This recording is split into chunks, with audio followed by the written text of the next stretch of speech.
Ito naman kami sa tinatawag naming isla sa ginagawa ni Balong. Nandito po, lumusong po si Sir doon sa ibaba. Sundan po natin. Ito. Mainit eh. Init ngayon. Yan po si Busing.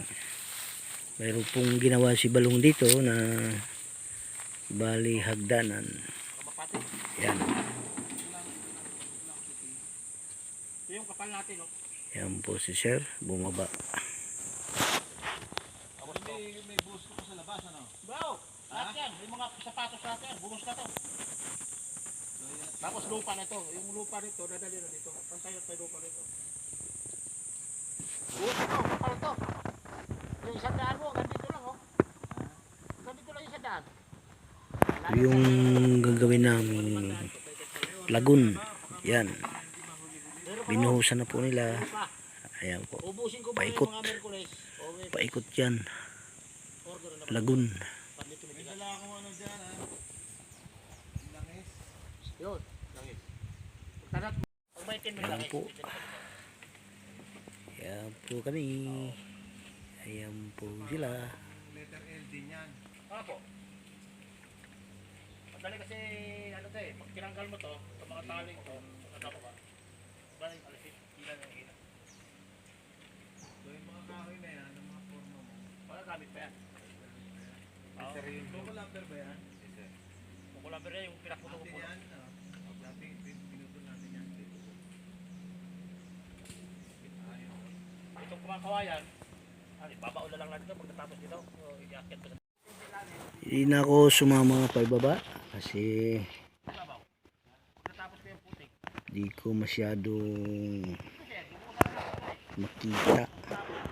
Pagka mainit kasi sobra, ang tingin ko puti. Mahirap ng aking kalagayan ng tayo ng aking mata.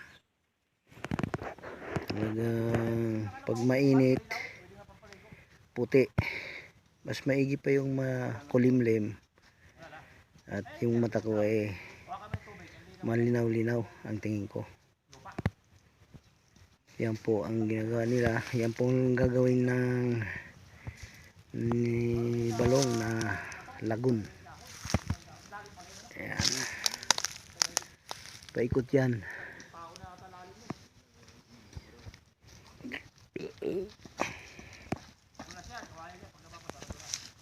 Ganda yan. Pagka natapos yan, alpasan daw namin ng mga dalag at hito. Yan po. Nandun si Sir. Makit na. Makit na si Sir. Init kasi. Hindi ko nga makita. Oh.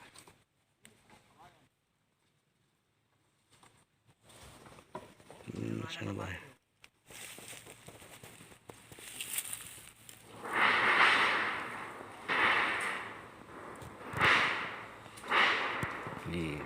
Labo ang mata, hindi ko makikita.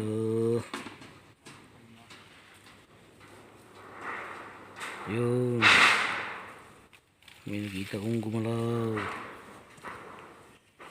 Sisir na yun. Okay po.